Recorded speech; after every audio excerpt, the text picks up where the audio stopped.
Right గా breaking news చూస్తున్నాం. వైఎస్ఆర్సీపీ జిల్లాల అధ్యక్షులతో ఆ పార్టీ అధినేత వైఎస్ జగన్ సమావేశం కానున్నారు. తాడేపల్లిలోని వైఎస్ఆర్సీపీ కేంద్ర కార్యాలయంలో 10:30 వరకు ఈ సమావేశం అయితే ప్రారంభం కానుంది. ఇక తాజా పరిణామాలపై చర్చించి పార్టీని మరింత బలోపేతం చేయడానికి తీసుకోవాల్సిన చర్యలపై జగన్ దిశానిర్దేశం చేయనున్నారు.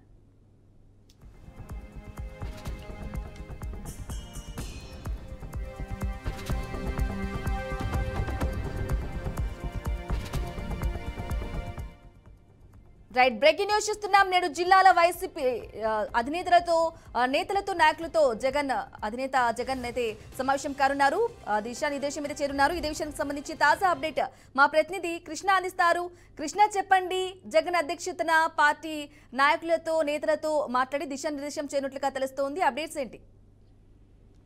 థ్యాంక్ యూ బ్రహ్మణి. అయితే ఈ రోజు తాడేపల్లి పార్టీ కార్యాలయంలో అయితే అన్ని జిల్లాల వారీగా అయితే ఈ రోజు ఆ పార్టీ సమీక్ష సమావేశం అయితే నిర్వహించడం జరుగుతుంది. అయితే మొత్తానికి చూస్తే ఆ దిశానిర్దేశం ఏంటి, మొత్తానికి కూటమి ప్రభుత్వం వచ్చినప్పటి నుంచి ఎలా ఉంది అనే పరిపాలన ఎలా ఉంది ఏమిటి అనేసి అనేది కూడా ఆ యొక్క సమావేశంలో తెలుసుకోవడం జరుగుతుంది. అయితే ఈ నేపథ్యంలో చూస్తే గత ప్రభుత్వం కన్నా ఈ ప్రభుత్వం ఎలా ఉంది ఏంటి అనేది కూడా ఆ జిల్లా వారీగా కూడా అన్ని జిల్లాల వారీగా కూడా అధ్యక్షులు కూడా హాజరు కావడం జరుగుతుంది. అయితే ఈ నేపథ్యంలో చూస్తే మొత్తానికి తాజా రాజకీయ పరిస్థితుల పరిణామాలపైన కూడా చర్చించడం జరుగుతుంది. అయితే పూర్తి స్థాయిలో అయితే పార్టీ బలోపేతం చేయడానికి కూడా ముందుకు వెళ్లాలని సరే కూడా ఈ యొక్క సమీక్ష సమావేశాన్ని కూడా నిర్వహించడం జరుగుతుందని తెలుస్తుంది. బ్రహ్మణి. అయితే మొత్తానికి చూస్తే ఏది ఏమైనప్పుడు కూడా కూటమి ప్రభుత్వం వచ్చినప్పటి నుంచి కూడా అరాచకాలు ఎక్కువగా ఉన్నాయని కూడా తెలుస్తుందని అనుకోవచ్చు. అయితే ఈ నేపథ్యంలో చూస్తే వైఎస్ఆర్సీపీ నేతలే టార్గెట్ గా పెట్టుకుని ఈ రోజు అయితే టీడీపీ వాళ్ళు కూడా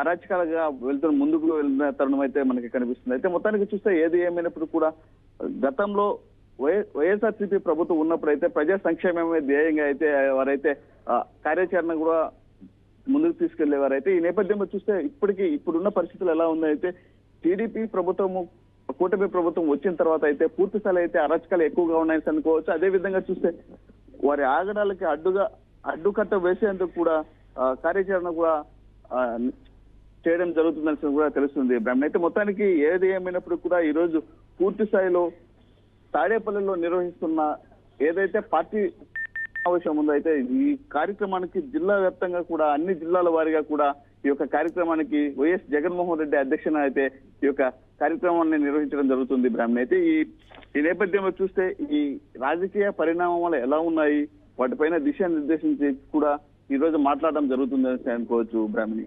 అయితే కృష్ణ చెప్పండి, ఇక పార్టీని బలోపేతం చేయడానికి అంటే ఏ అంశాలను చర్చించి అంటే దిశానిర్దేశం చేసే అవకాశం ఉంది? అంటే జిల్లాల పర్యటనకు సంబంధించి కానీ లేదంటే ఇక అంటే ప్రజల్లోకి వెళ్లేందుకు కానీ వారి ప్రయత్నాలు కానీ సంబంధించి కానీ వాటికి సంబంధించి కీలక వ్యాఖ్యలు చేసే అవకాశం ఉందంటారా? వాస్తవ పరిస్థితుల్లో బ్రహ్మణి అయితే ఇప్పటి వరకు అయితే వైఎస్ఆర్సీపీ నాయకులే టార్గెట్ గా వారిపైన అక్రమ కేసులు బనాయించడమే కాకుండా వారిపైన అనేక చర్యలు కూడా ఈ యొక్క కూటమి ప్రభుత్వం పాల్పడుతుందని కూడా ఇటీవల కాలంలో అయితే చూసిన తరుణం అయితే తెలిసిందే. అయితే మొత్తానికి చూస్తే ఈ రోజు కార్యాచరణ ఎలా ఉంటుందంటే నెక్స్ట్ మనం అధికారంలోకి రావడానికి ఏ విధమైన దిశానిర్దేశం చేయాలో అనేది కూడా ఈ రోజు పార్టీ నేతలతో కూడా చర్చించే సమావేశం కూడా ఉందని అనుకోవచ్చు. అయితే మొత్తానికి వివిధ జిల్లాల నుంచి కూడా అయితే పూర్తి స్థాయిలో అయితే కూడా ఈ యొక్క కార్యక్రమానికి అయితే వైఎస్ జగన్మోహన్ రెడ్డి అధ్యక్షతన ఏదైతే సమావేశం నిర్వహిస్తున్నారో ఈ యొక్క సమావేశానికి కూడా అందరూ కూడా హాజరు కావడం జరుగుతుంది. అయితే ఈ కార్యక్రమంలో భాగంగానే మనం ముందుకు ఎలా వెళ్ళాలి అనేసి కూడా ఈ యొక్క కార్యాచరణ కూడా ఉంటుందనేసి కూడా పూర్తి స్థాయిలో అయితే మనకి తెలుస్తుంది. Brahmani. Right Krishna, thank you for the updates.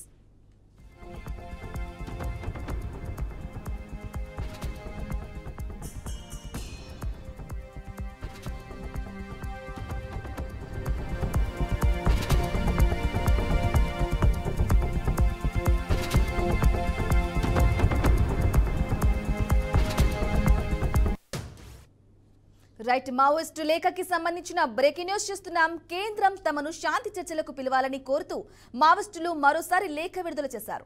కరికుటిలో 8 రోజులుగా కూంబింగ్ జరుగుతోందని, ఆపరేషన్ కగార్ను తక్షణమే నిలిపివేయాలని, చర్చలకు పిలవాలని మావోయిస్టు పార్టీ కేంద్ర కమిటీ కోరింది. ఇక శాంతి చర్చలకు తాము సిద్ధమని గత వారం కూడా లేఖ రాసినట్లు పేర్కొంది. శాంతి చర్చలకు అనుకూలమైన వాతావరణం సృష్టించారని విజ్ఞప్తి చేస్తూ మావోయిస్టు పార్టీ అధికార ప్రతినిధి అభయ్ పేరుతో లేఖ విడుదలైంది.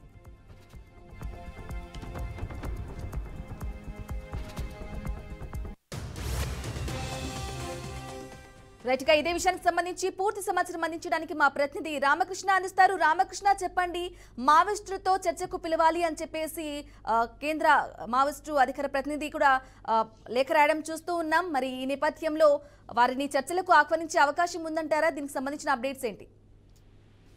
ఎస్ బ్రాహ్మణి, కర్రగుట్టల్లోకి అయితే ఇంకా జవాన్లు చొచ్చుకుపోతూ వెళ్తున్నారు. అయితే నేడో రేపు కూడా భారీ ఎన్కౌంటర్ జరిగే ఛాన్స్ కూడా ఉంది. ఇప్పటికైతే ఎలాంటి అంటే ఈ లేఖ పరంగా కూడా ఎలాంటి సమాధానం అయితే కేంద్ర ప్రభుత్వం ఇవ్వలేదు.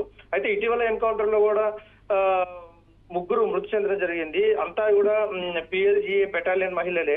అయితే బీజాపూర్ లో కూడా బీర్ బాటిళ్లతో కూడా బాంబులను కూడా ఇటు పోలీసులు సీజ్ చేసిన పరిస్థితి నెలకొన్నది. చూసుకోవచ్చు, కర్రెగుట్టలో అయితే ఇంకా పెద్ద ఎత్తున బలగాలైతే చొచ్చుకుపోతున్న పరిస్థితి నెలకొన్నది. ఈ కర్రెగుట్టలో కూడా యుద్ధ వాతావరణం కూడా నెలకొన్నది. అంటే ఇప్పుడున్న పరిస్థితి సిచ్యువేషన్ అయితే అది అంటే ఈ కేంద్ర ప్రభుత్వం అయితే ఇంకా ఎలాంటి జవాబు చెప్పలేదనే తెలుస్తుంది. అయితే గుట్టల చుట్టూ కూడా చూసుకోవచ్చు, ఇప్పటికే DRG, బస్తర్ ఫైటర్స్, అంతేకాకుండా STF, CRPF, కోబ్రా సహా మొత్తం 24,000 బలగాలు కూడా మోహరించాయన్నట్టు కూడా తెలుస్తుంది. అటు కర్రగుట్టల్లో కూడా హిడ్మాన్ నేతృత్వంలో కూడా PLGA 1వ బెటాలియన్ తో పాటు దండకారణ్య స్పెషల్ జోన్ కమిటీలు కూడా ఉన్నాయి అని చెప్పేసి పక్కా సమాచారంతోనే పోలీసులు అయితే పెద్ద ఎత్తున కూమింగ్ నిర్వహిస్తున్న పరిస్థితి నెలకొన్నది. తెలంగాణ రాష్ట్ర కమిటీ, TSC సెంట్రల్, అంతేకాకుండా సెంట్రల్ రీజియన్ కమిటీ నక్సల్స్ కీలక నేతలు కూడా ఉన్నట్లు కూడా పోలీసులు ఇప్పటికే చెప్తున్న పరిస్థితి. హిడ్మాతో పాటు ఇటు బర్షదేవ, ఇంకా దామోదర్ తదితరులు కూడా గుట్టల్లోనే ఉన్నారని చెప్పేసి ఉన్నారు అని చెప్పేసి కూడా ఇది తెలుస్తుంది. అయితే పెద్ద ఎత్తున ఇప్పటికే చూసుకోవచ్చు, మావోయిస్టులు కూడా ఆ గుట్టల్లో మొత్తం 500 మంది వరకు కూడా మావోయిస్టులు తలదాచుకున్నట్లు కూడా పోలీసులు చెప్తున్నారు. దీంతో చూసుకోవచ్చు, పోలీసు బలగాలు కూడా పెద్ద ఎత్తున ఈ కర్రగుట్టల్ని కూడా మొత్తము చుట్టుముట్టిన పరిస్థితి నెలకొన్నది. కర్రగుట్టలపై కూడా 3 గ్రామాలు ఉన్నట్లు కూడా తెలుస్తుంది. వీటిలో కూడా డోలి అనే గ్రామంలో కూడా చెప్పుకోదగ్గ స్థాయిలో కూడా ఆదివాసులు కూడా ఉంటారు. అయితే ఈ విషయం తెలుసుకున్న బలగాలు కూడా అంటే అటు సైడ్ కాకుండా డోలి అనే గ్రామం వదిలిపెట్టి ఇప్పటికీ ఆ గుట్టలన్నీ కూడా చుట్టుముట్టిన పరిస్థితి నెలకొన్నది. చూసుకోవచ్చు, ఆ గ్రామ ప్రజలు కూడా బిక్కుమంటూ కూడా జీవనం కొనసాగిస్తున్న పరిస్థితి నెలకొన్నది. ఈ కర్రగుట్టలపై కూడా తాత్కాలిక బేస్ క్యాంప్లను కూడా ఏర్పాటు చేసుకున్నారు ఇటు పోలీసులు, అంతేకాకుండా CRPF బెటాలియన్ దళాలు కూడా అక్కడ బేస్ క్యాంపులు ఏర్పాటు చేసుకుని కూడా ఈ మావోయిస్టుల వేట కోసం కర్రగుట్టలంటే చుట్టుముట్టిన పరిస్థితి నెలకొన్నది. చూసుకోవచ్చు, ఇప్పటికే ఇంటెలిజెన్స్ వర్గాలు చెప్పడం పరిస్థితి ఏంటంటే రేపు అయితే పెద్ద ఎత్తున ఎన్కౌంటర్ కూడా జరుగుతుంది. మావోయిస్టులను ఇప్పటికే చుట్టుముట్టిన పరిస్థితి అయితే నెలకొన్నదని చెప్పేసి చెప్తున్నారు. రామకృష్ణ, అయితే మీరు చెప్పినట్లు గిరిజనులు ఉంటూ ఉంటారు, మరి అమాయక ప్రజలు, ఆదివాసులు కూడా ఉంటారు. మరి అంటే ఇలా చేయడం తప్పు అనే వాదన కూడా వినిపిస్తుంది. అంటే ఉగ్రవాదుల్ని కూడా సేమ్ వేటాడి వెంటాడి చంపుతున్నారు. అలాగే మావోయిస్టులను కూడా గిరిజనులు ఉంటారు, అమాయకులు ఎంతో మంది గిరిజనులు కూడా మావోయిస్టులుగా ఉంటారు. మరి ఇలా చేయడం తప్పు అని చెప్పేసి ఓవైపు వాదన వినిపిస్తుంది. మరి దీనికి సంబంధించిన అప్డేట్స్ ఏంటి? ప్రజా సంఘాలు కూడా ఇప్పటికే అమాయక గిరిజనులు ఇబ్బంది పడుతున్నారు ఈ ఎన్కౌంటర్ ద్వారా. ఇటు ఛత్తీస్గఢ్, తెలంగాణ రాష్ట్ర సరిహద్దు ప్రాంతాల్లో పెద్ద ఎత్తున అనేక గ్రామాలు ఉన్నాయి. ఈ గ్రామ ప్రజలు కూడా భయాందోళనకు గురవుతున్నారు అని చెప్పేసి ప్రజా సంఘాలు కూడా ఇప్పటికే ఒక 2 రోజుల క్రితం కూడా ఖమ్మంలో పెద్ద ఎత్తున నిరసన కూడా తెలియజేసిన పరిస్థితి నెలకొన్నది. అయినా సరే కేంద్ర ప్రభుత్వం తమ పట్టు వీడట్లేదు. ఇటు ఛత్తీస్గఢ్, బీజాపూర్, కాంకేర్, అంతేకాకుండా ఒడిశా ఈ ప్రాంతాలలో, ఇటు కర్రెగుట్టలు, తెలంగాణ రాష్ట్ర సరిహద్దు ప్రాంతాల్లో కూడా ఈ ప్రాంతాల్లో అయితే మావోయిస్టులను ఏరివేస్తామని చెప్పేసి ఒక టార్గెట్ చేసుకుని పెద్ద ఎత్తున బలగాలు కూడా మోహరించడం జరిగింది. అయితే ప్రజా సంఘాలు, అంతేకాకుండా నిన్న వరంగల్ సభలో కూడా కేసీఆర్ కూడా ఒక లేఖ రాస్తా అని చెప్పేసి చెప్పిన పరిస్థితి నెలకొన్నది. నిన్న చిట్చాట్ లో కూడా రేవంత్ రెడ్డి మేము కూడా దానిపై కూడా ఒక కమిటీ ఏర్పాటు చేసి గిరిజనులకి, అంతేకాకుండా ఈ కగర్ అనే దీన్ని కూడా ఆపేస్తామన్నట్టు కూడా చెప్తున్న పరిస్థితి. కానీ ఇప్పటికైతే ఎటు నుంచి ఎలాంటి సందేశం అయితే రాలేదు. దీంతో చూసుకోవచ్చు, ఇంకా కర్రగుట్టల్లో అయితే ఎన్కౌంటర్ జరుగుతున్న పరిస్థితి నెలకొన్నది. పోలీసులు అయితే పెద్ద ఎత్తున మోహరించడం జరిగింది. మెయిన్ ఈ మావోయిస్టులకు సంబంధించిన పెద్ద ఎత్తున క్యాడర్ అక్కడ ఉండటం వల్లే టార్గెట్ చేస్తున్నాం అని చెప్పేసి చెప్తున్నారు. Brahmani. Right Ramakrishna, thank you for the updates.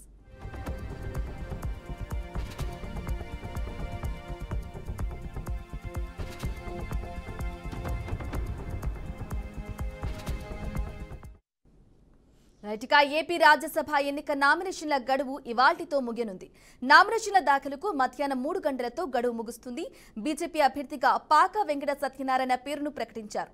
ఇక మధ్యాహ్నం 12 గంటల తర్వాత పాకా సత్యనారాయణ నామినేషన్ దాఖలు చేయనున్నట్లు తెలుస్తోంది.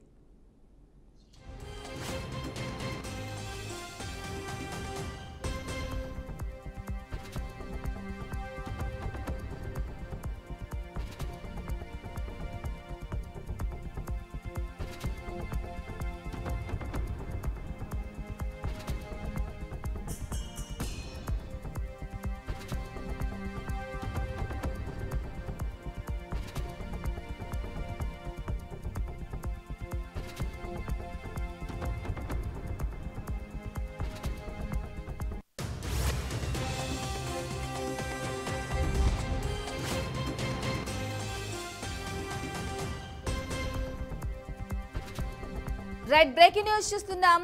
ఏపీ రాజ్యసభ ఎన్నిక నామినేషన్ల గడువు ఇవాల్టితో ముగియనుంది.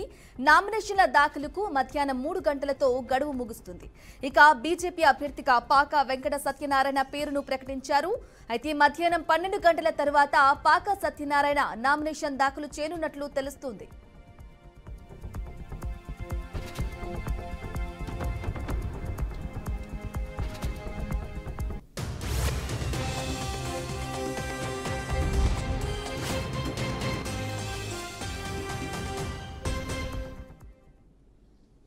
నిర్మల్ జిల్లా కేంద్రంలో మైనర్ డ్రైవింగ్, డ్రంక్ అండ్ డ్రైవర్లపై పోలీసులు తనిఖీలు చేపట్టారు.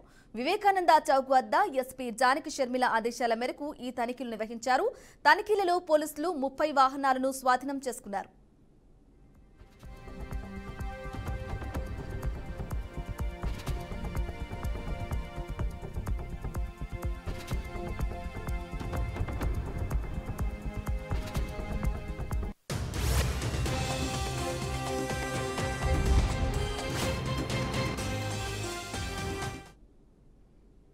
కేవలం 35 బంతుల్లోనే సెంచరీ సాధించిన 14 ఏళ్ల కుర్రాడు వైభవ్ సూర్యవంశీపై సర్వత్రా ప్రశంసల వర్షం కురుస్తోంది.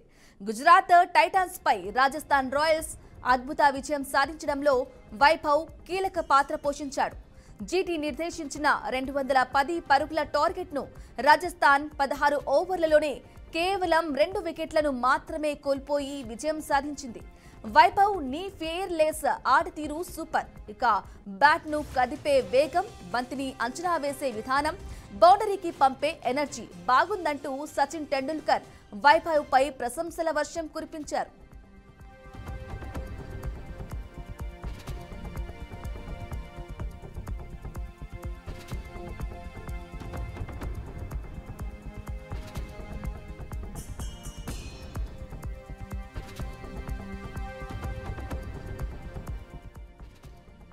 ఇక కేవలం 35 బంతుల్లోనే సెంచరీ సాధించిన 14 ఏళ్ల కుర్రాడు వైభవ్ సూర్యవంశీపై సర్వత్రా ప్రశంసల వర్షం కురుస్తోంది.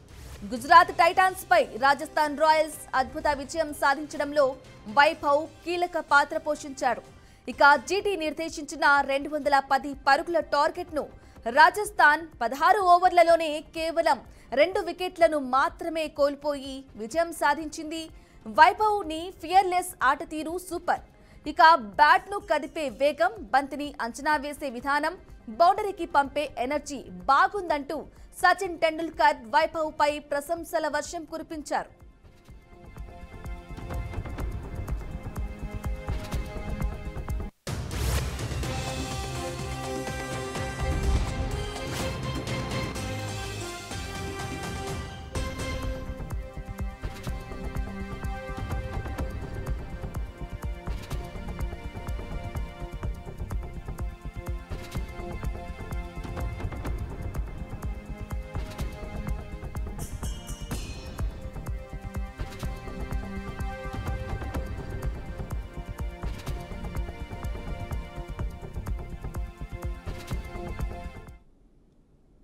ఎన్డీఎస్ఏ రిపోర్టుపై తెలంగాణ ప్రభుత్వం కసరత్తు చేపట్టింది. నేడు ఎన్డీఎస్ఏ నివేదికపై మంత్రి ఉత్తమ్ పవర్ పాయింట్ ప్రెజెంటేషన్ ఇవ్వనున్నారు. ఎన్డీఎస్ఏ రిపోర్టును క్షుణ్ణంగా ఉత్తమ్ వివరించనున్నారు. అలాగే రేపు సీఎం వద్ద ఉన్నత స్థాయి సమావేశం నిర్వహించనున్నారు.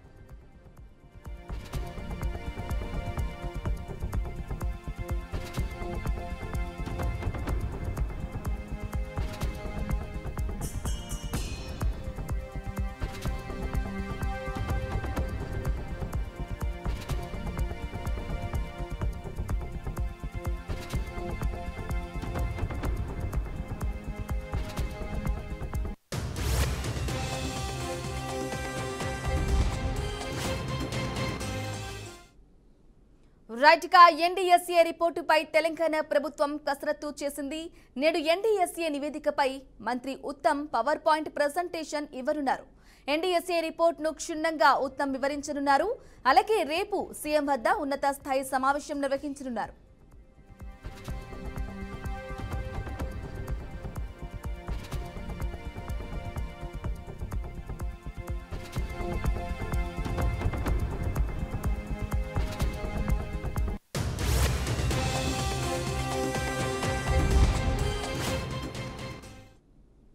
ఇక జిమ్ లో వర్కౌట్ చేస్తూ ఉండగా బీఆర్ఎస్ వర్కింగ్ ప్రెసిడెంట్ మాజీ మంత్రి కేటీఆర్ గాయపడ్డారు. కొన్ని రోజుల పాటు విశ్రాంతి తీసుకోవాలని వైద్యులు ఆయనకు సూచించారు. ఇక ఈ విషయాన్ని కేటీఆర్ తన ఎక్స్ ఖాతాలో పోస్టు చేశారు. వైద్యుల పర్యవేక్షణలో రికవరీ అవుతున్నట్లు పేర్కొన్నారు. అయితే త్వరగా కోలుకుని రోజువారీ కార్యక్రమాల్లో పాల్గొనాలని ఆశిస్తున్నట్లు తెలిపారు. అయితే దీంతో ఈ విషయం తెలుసుకున్న పలువురు బీఆర్ఎస్ నేతలు, అభిమానులు కేటీఆర్ త్వరగా కోలుకోవాలని ఆకాంక్షిస్తూ పోస్టులు పెడుతున్నారు.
రైట్ గా జమ్మూ కాశ్మీర్ సరిహద్దులో పాక్ మరోసారి కవ్వింపు చర్యలకు పాల్పడింది.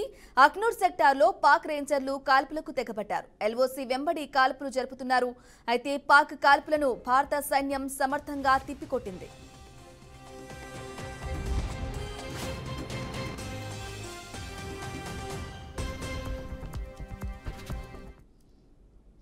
ఇక ఇవి updates. Keep watching BRK news Telugu సత్తా.